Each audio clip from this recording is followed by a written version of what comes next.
Ассалаумағалейкум. Бүгін мынандай бір су айдайтын насос кішігірім 220 мен істейді. Бұндай көбінесе ЧПУ станоктың басына қояды. Осы бұзылып қалды.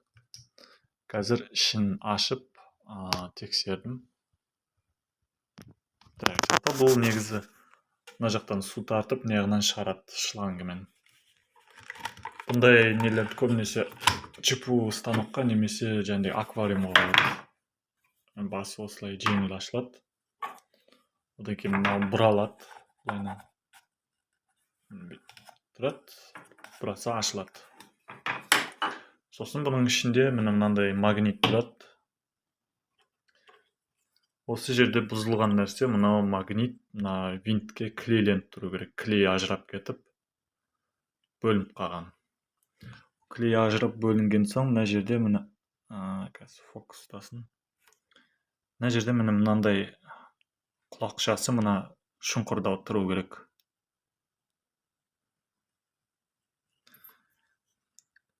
Ажырап кеткен, сонымен жеп тастаған құлағын. Бұны енді қазір клейлеп бір бүтін қылуым керек. Осындай бір бүтін болып тұру керек. И ішінде мынандай вал тұрады.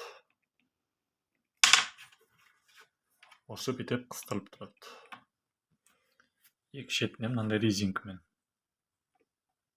Осының бәрі осының ішінде тұру керек. Бұл жерде біріншіден мынау вал сынған. Бұл бір бүтін болу керек. Оң орнымен мынандай бір темір сым таптым, осыны қойып қоямын. Ұзындығын бірдей қылып кесіп.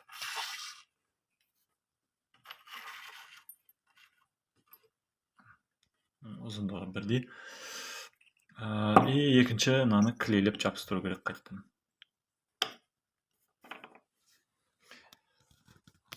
Жалпы негізі мынау көбінесе сынатын жері, ол бұл емес, мынау бір жері бар, мынадан бөлек айналып тұрады. Мынау. Қазір ручкамен сыртып көрсетейін. Бұндайлар көп бұзылып тұрады, сол үшін ЧПУ станокпен жұмыс істеген кезде әр фреза ауыстырғанда тексеріп тұру керек. Мына нәрсе мындай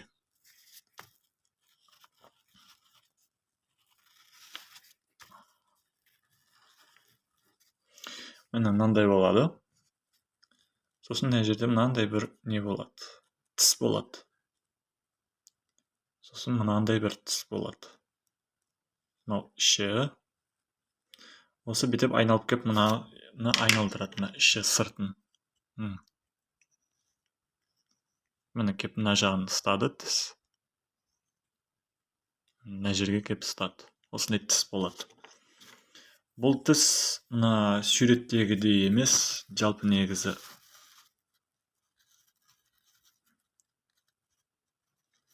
мынандай болып, сосын мынандай болып сәл ғана ілініп тұрады. Қатты ілінбейді. Не үшін десеңіз, өйткені уақытты өте келе мынау тезірек сыну үшін. Бұл Қытайдың заттары сондай әдейілеп тезірек сыну үшін істелінеді.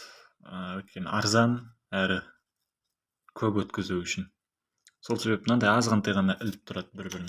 Мынаны қазір қолмен қатты бұраса, сырт еткізіп өтіп кетеді, болды, сонымен жарамай қалады. Ондай болған кезде мына ішіндегісін ұрып шығару керек та.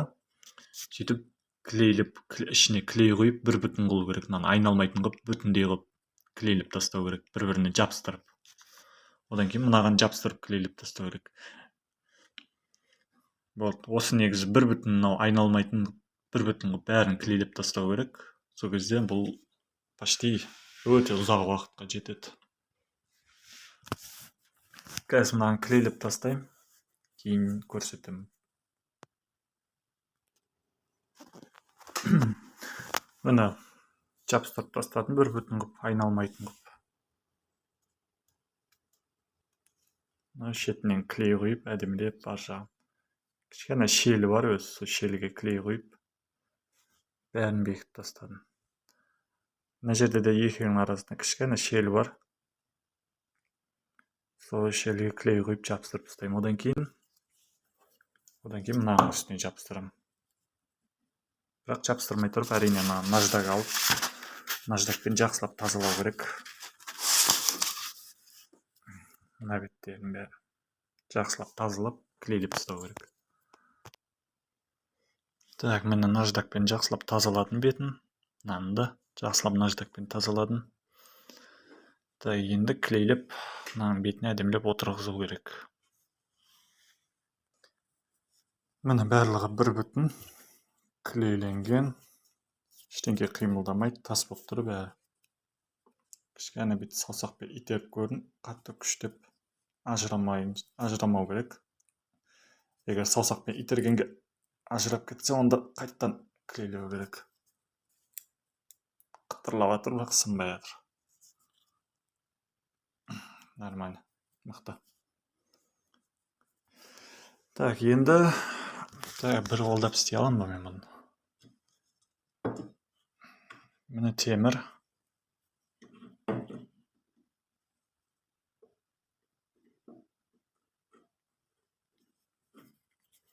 Так, клей сәл қисық отырған ба? Кішкене тіреліп қалды.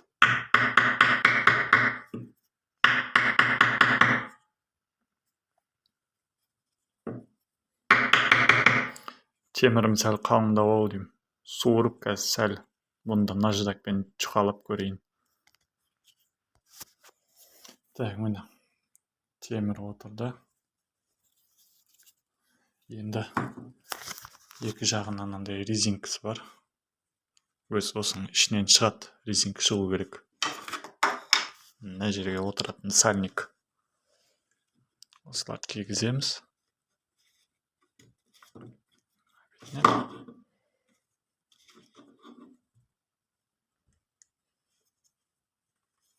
Екі резинка, ортасында темір вал, и мына бір бүтін не. Мынау магнит.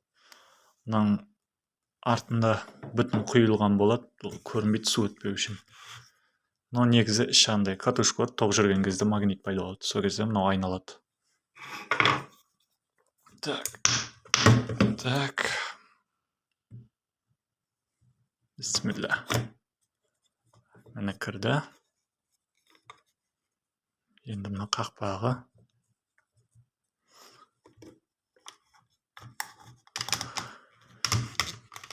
Так.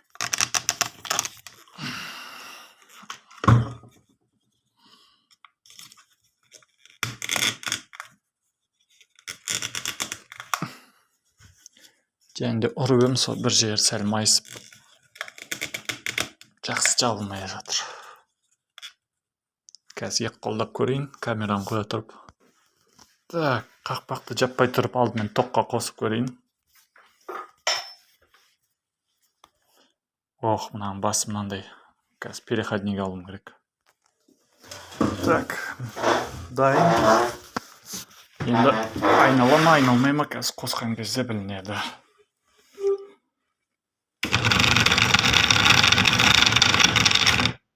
Болды, айналып тұр, істеп тұр. Енді тек қақпағын жабу керек. Одан кейін суға барып тексеріп көреміз. Так, мына шелегіміз. Мына екі шлангымен су барып, станоктың басын мұздатады. Мақұл, о жақ маңызды емес, бізге маңызды қазір мына жақ. Так, сымын қоя тұрамын жерге. Қоямыз. Шлангың біреуін ұшына кигіземін. Так. Енді мынадан су ағу керек. Так, қазір қолым су, сәл сүрт жіберейін.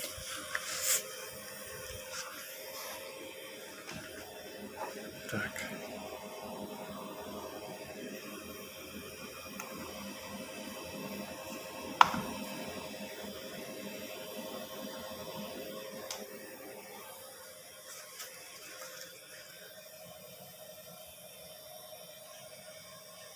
Тыныш, ештеңе айналып отқан жоқ. Қазір тексеріп көрейін. Мына сым қысылып қала берді. Басқасын таптым мына. Кесіп, қазір осыны қойып көрем.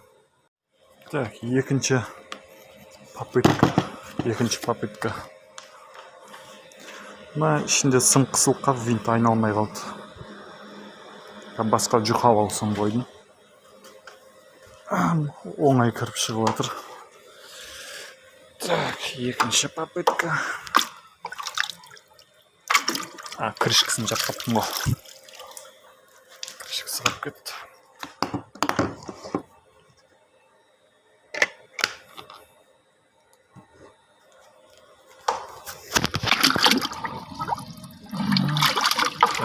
Шланг.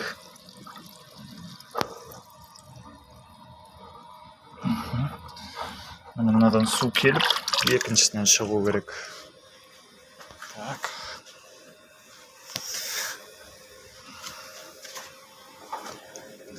Ал, бисмилла.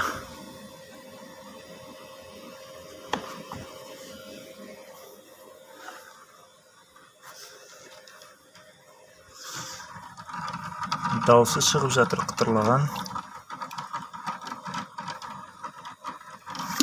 Бірақ мына жақтан ештеңке айналып жатқан жоқ. Су ұрып жатыр.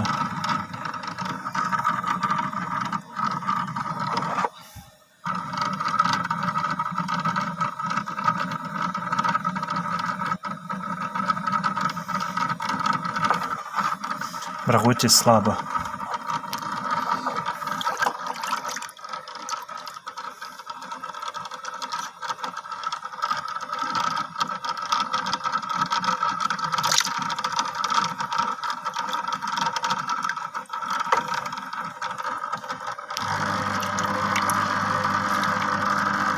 Енді істеді.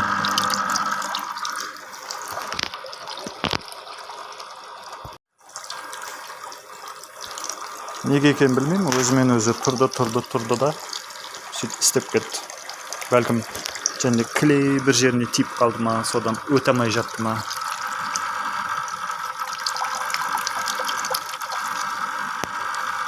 Мына осылай.